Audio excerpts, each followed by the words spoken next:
Good afternoon, Kolkata ক্যাম্পাসের একটা নতুন ব্লগে তোমাদের সকলকে স্বাগত জানাই। আজকে আফটারনুনই বললাম, তার কারণ হচ্ছে গুড মর্নিং বলার মতো কোনো টাইমে আমি ক্যামেরা অন করলাম না। আজকে সকালবেলা উঠে অনেকগুলো কাজ একসঙ্গে সাট করে নিয়েছি, বুঝলে তো। তারপরে একটুখানি বসলাম, একটু সিরিয়াল দেখলাম। একটা সিরিয়াল একটা খুব নেশা হয়েছে আমার, কি ওই যে জল থই থই, ওইটার খুব নেশা চেপেছে আমার, বুঝলে তো। এবার রোজ এটা দেখি। এবার কালকে না এপিসোডটা হয়নি, জানো, কালকে মনে হয় বন্ধ ছিল কোনো কারণে, তো সেই জন্য হয়নি। আর আমি দেখতেও পারিনি, খুব ঝামেলায় পড়ে গেছি, জানো তো। কাটাকুটি অনেকটা করে ফেলেছি, এখনো রয়েছে। এটা এখন এইটা কি অবস্থা, এটা কিছুতেই আর আমি পরিষ্কার করে উঠতে পারছি না। জায়গাটা ফাঁকা করব, এটা যতক্ষণ না আমার লন্ড্রির লোকটা আসবে ততক্ষণ আমি করতে পারবো না। ওই যেগুলো পরেছি সব কাপড়গুলো তো আর আমি বাড়িতে কাচতে পারবো না, ওকে দিতে হবে, তো সেই জন্য হয়নি, ও হচ্ছে না আর কি, ফাঁকা করতে পারছি না। তো যাই হোক, আজকে আমার ভাত আর গজার মাংস হয়ে গেছে, মাংস নিয়ে এসছে। কালকে তো মাংস শেষ, নিজেরা খেয়ে শেষ করে দিচ্ছি গজার মাংস। এবং মাংসগুলো একটু পরিষ্কার করবো। আর আমি আজকে ডিম করবো, চন্দন একটু বেরিয়েছে সকালবেলা, বলে গেছে যে ডিমের ঝোল করবো আজকে। ঠিক আছে, তাহলে অনেকদিন ডিম খাইও না আমরা, জানো তো, ডিমটা হয়ই না। আমি এত ভালোবাসি ডিম, কিন্তু ডিমের ঝোল রান্না হয় না, তার কারণ চন্দন যে ডিমের ঝোলটা খেতে ভালোবাসে না, ওই জন্য। আর মায়ের জন্য করবো একটু মাছ ভাজা, ডিমের ঝোল দিয়ে খেয়ে নেবে, ঝোল আর আলু দিয়ে মা খেয়ে নেয়। মাছ ভাজাটা খুব ভালো, রোদ উঠেছে আজকে, বলো, বেশ সুন্দর রোদ উঠেছে। আমাদের এখানে না মাংসটা বেশ পরিষ্কারই দেয়, জানো তো, খুব একটা নোংরা ময়লা থাকে না, পরিষ্কার। রক্তগুলো ধুয়ে দেয়ই দেয়।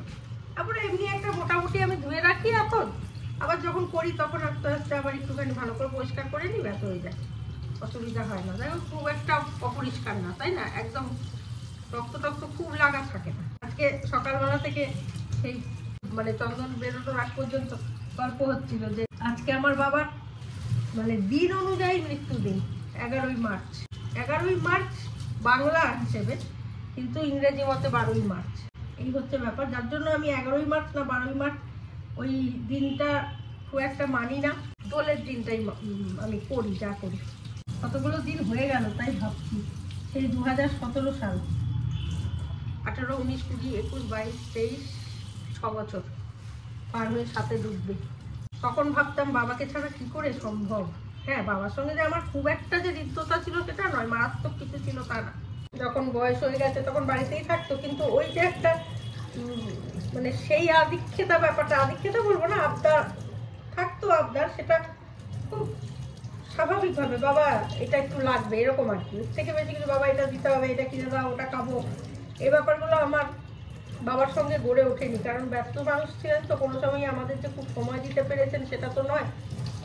আর বয়সকালে তো তিনি অসুস্থই হয়ে পড়লেন, ফলে যতদিন অসুস্থ হয়ে পড়েছে ততদিনই বাড়িতে ছিল। তার আগে পর্যন্ত তো তার সমস্যার সমাধান এনা তেনা, তারপরে খবরের কাগজ একটা নিজে বার করতেন, সেই সব নিয়েই ব্যস্ত থাকতেন। খুব একটা হৃদ্যতা সেই অর্থে বাবার সঙ্গে ছিল না, কিন্তু তবু কোথাও তো একটা বাবা কর্তব্যে তো কোনো ত্রুটি করেনি, ভালোবাসায় কোনো ত্রুটি করেননি। আমাকে বলতে হয়নি কোনোদিন বাবাকে যে বাবা এটা এনে দাও। বললাম না, চিলি চিকেন ফ্রাইড রাইস বাবা নিজেই আনছে, কোনোদিন আমাকে বলতে হয়নি। তো সেই জায়গাগুলো মিস করি অবশ্যই। আর বাবা বাবাই হয়, জানো তো, বাবার জায়গা আমরা বলি ঠিকই, কেউ পারে না, বাবা বাবাই হয়, মুখ ফুটে বলতে হয় না। মা বাবার জায়গাটা না আমরা যতই ভালোবাসো তুমি আর যতই ভালো থাকো, ওই জায়গাটা কেউ নিতে পারেও না, কেউ দিতে পারেও না, কেউ দিতে পারে না, খুব কম, রেয়ার। কিন্তু আজকে আমি খুব একটা ফিল করি না, করি দোলের দিনটা, যেহেতু দোল পূর্ণিমাটা ছিল তো ওইটাই খুব মনে পড়ে। দোলের দিনটা আমার খুব মনে খারাপ।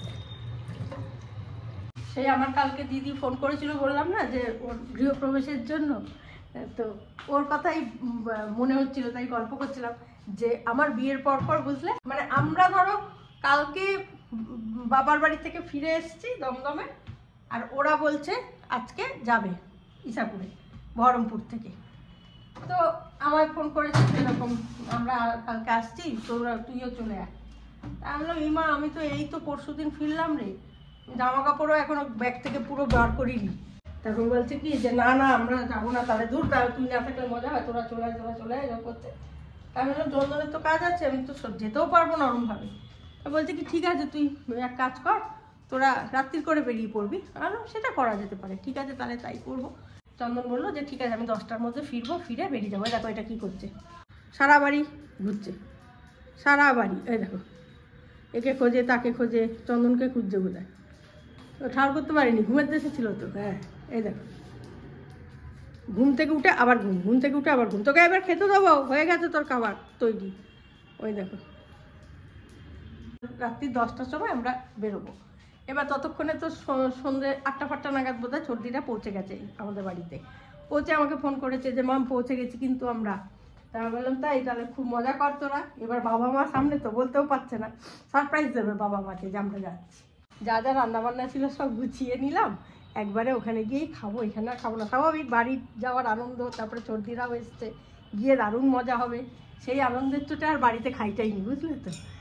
খাবো না, তখন খুকুও ছিল আমার কাছে, সব একবারে নিয়ে নিয়েছে বাড়ি গিয়ে খাবো। তা বলতে হ্যাঁ হ্যাঁ ঠিক আছে তাহলে তাড়াতাড়ি কর, হ্যাঁ এরকম বলছে, তাড়াতাড়ি আয় আর বলছে না, তাড়াতাড়ি কর। হ্যাঁ যে হ্যাঁ 10টার সময় বেরিয়েছি, এবার ওরা তো ওখানে খাওয়া দাওয়া, বাবা বলছে 10টা বেজে গেছে, খেয়ে নে খেয়ে নে।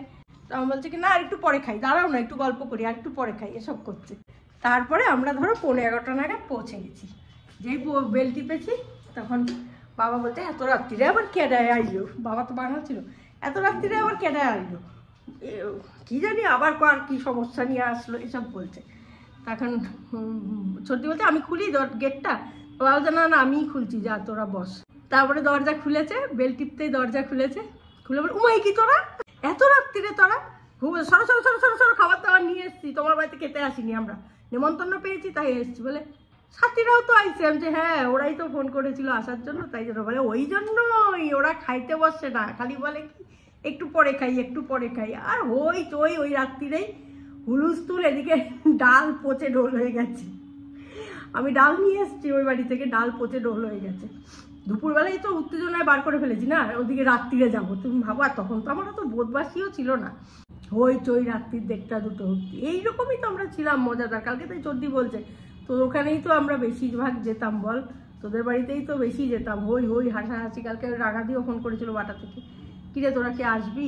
না রে এই বুধবার যাওয়া হবে না, পরে যাব। এই আনন্দগুলো না ওরাও মিস করে নিশ্চয়ই, তাই আমাকে এতবার করে ডাকে। ওরা ডাকে, আমি তোমাদের বলি না, ওরা ডাকে, চেষ্টা করে আবার আগের মতো হয়ে যায়। কিন্তু আমি কীরকম একটা গুটিয়ে গেছি জানো তো, আমার এখন যেন আর আসেই না সেই ব্যাপারটা।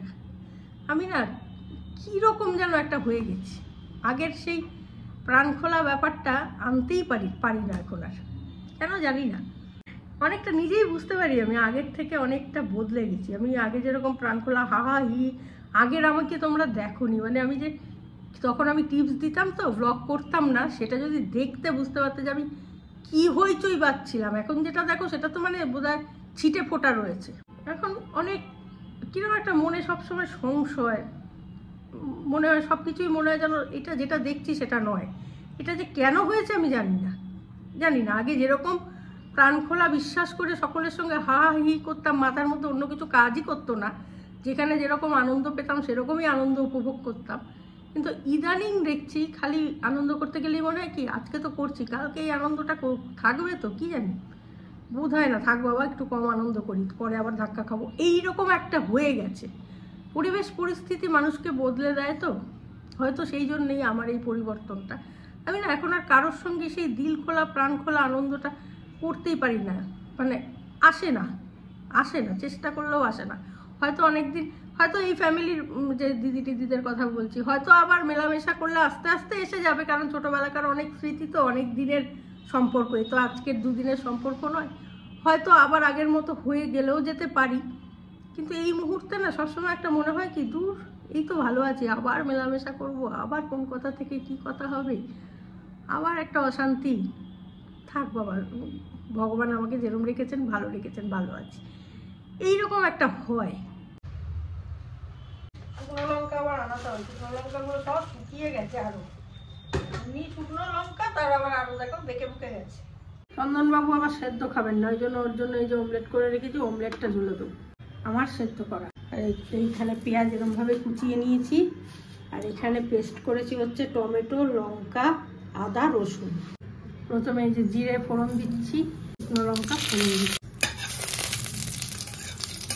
এর মধ্যে পেঁয়াজ কুচিগুলো দিয়ে দিলাম। পেঁয়াজটাকে হালকা ভাজা করে নেবো। পেঁয়াজটা আমি পেস্ট করলাম না, পেঁয়াজটা এরকম ভেজে নেবো।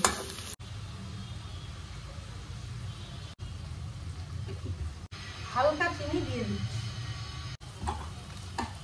দেখো একটা হালকা ভাজার মতো হয়েছে না, মানে কালারটা চেঞ্জ হয়েছে পেঁয়াজের। এখানেই আমি এই যে ডিম সেদ্ধটা দিয়ে দিচ্ছি, হালকা ভেজে নেবো। আলুগুলো দিয়ে দিলাম। আলুগুলো খুব বেশি ভাজবো না, হালকা হালকাই ভাজবো। এবার যে পেস্টটা করে রেখেছিলাম সেই পেস্টটা দিয়ে দিচ্ছি। টমেটো, রসুন, আদা, কাঁচা লঙ্কা। এবার এর মধ্যে কিছু গুঁড়ো মশলা গুলে নেব। তোমরা এখানে জিরে গুঁড়ো দিতে পারো, আমি জিরে গুঁড়ো ইউজ করছি না, ধনে গুঁড়ো দিচ্ছি। হলুদ দিলাম। এখানেই লঙ্কা গুঁড়োটাও দিয়ে দেবে, আর একটু বেশি দিচ্ছি, কালারটা হবে তাই জন্য। জল দিয়ে ভালো করে গুলে নিচ্ছি। এটা আমাকে কমেন্ট বক্সে একজন বলেছিল, কিন্তু আমার মনে থাকে না সবসময়, তাই জন্য করে ওঠা হয় না। আজকে মনে পড়লো, না এভাবেই করি, এটা সুবিধা হয় জানো তো। আরও টেস্টি করার জন্য একটু কাজু বাদাম বাটা ফাটা দিতেই পারো, আরও টেস্টি হয়ে যাবে। বাড়িতে মোটামুটি যা যা থাকে সেই দিয়েই আমি এটা করবো। এবার এটাও এখানে দিয়ে দিচ্ছি। নুনটা এখনো দিইনি, এবার নুনটা দিয়ে দিচ্ছি। ভালো করে এবার মশলাটাকে মিশিয়ে কষাবো। আর আমি যেহেতু গোটা গরম মশলা দিই, ফোড়নে দিই না, ঝোলের সময় দারচিনি দিয়েছি, সেই জন্য ফোড়নে আমি গরম মশলাটা দিলাম না। তোমরা চাইলে ফোড়নে গরম মশলাটা দিয়ে দিতে পারো। ঝোলটা যখন জলটা দিই তখন একটু গরম মশলা গোলমরিচ দিয়ে ওটাকে ভালো করে ফোটালেই গন্ধটা চলে আসে। একটু জল দিয়ে দেবো, মশলাটা তাহলে পুড়বে না। কিন্তু একটু ঢেকে দিতে হবে, নাহলে আলুটা সেদ্ধ হবে না। ঢেকে দিলাম। এভাবে করলে না খেতে খারাপ লাগবে না। মানে একই জিনিস, পেঁয়াজটা আমি আর পেস্ট করলাম না, ওটা কুচো করেই দিয়ে দিলাম, সমস্যা নেই। আমার কি শুকিয়েছে কিছু আদৌ? শুকনো কি আরও এখনও অনেক কাটতে হবে। ওই ঘরের মধ্যে রয়েছে শাড়িটাগুলো কেটে নেবো বাড়িতেই, শাড়িগুলো শুধু দেবো। এই কটা দিন চন্দ্র বলতে তুমি এতবার মেশিন চালাচ্ছ, এই কটা দিন একটু চালাতে হবে। আমরা এত জামা কাপড় জমে রয়েছে না, এগুলো না করলে হবে না।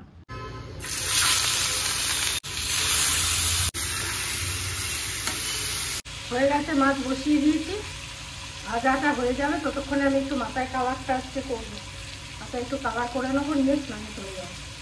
পুজো টুজো কমপ্লিট করেছি, এবার খাওয়ার পালা। ওরা খেয়ে নিয়েছে, মা আর চন্দন ফিরে এসেছে, মার আর চন্দনের খাওয়া হয়ে গেছে। এবার আমার খাওয়ার পালা। ডিমের কারিটা চন্দন বললো বেশ ভালোই হয়েছে খেতে, দেখা যাক। আর এখানে একটু দই নিয়ে নিয়েছি, এটা মিষ্টি দই, কিন্তু আমার একটু মিষ্টি কম লাগছে, সেই জন্য আমি একটু চিনি নিয়ে নিয়েছি।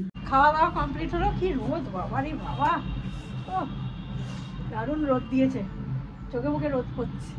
তো যাই হোক, ভালোই খেলাম, খাওয়া দাওয়াটা বেশ ভালো হলো। আজকে ডিমের ঝোলটা দারুণ হয়েছে। রেসিপিটা করতে পারো কিন্তু, বেশ ভালো। আজকের মতো এবেলার মতো ছুটি, আজকের মতো ছুটি বলবো না, এবেলার মতো ছুটি। ভালো লাগলে লাইক শেয়ার কমেন্ট করো। নেক্সট ভিডিও নিয়ে আবারও আসছি, সঙ্গে রাখো, দেখতে থাকো তোমাদের একান্ত প্রিয় পরিবার, কাছের পরিবার, সব্বার পরিবার, গজার পরিবার, কলকাতা ক্যানভাস। আর গান অবশ্যই দেবো। আমার একদিকে শুধু তুমি, শুধু তুমি, আমার একদিকে শুধু তুমি,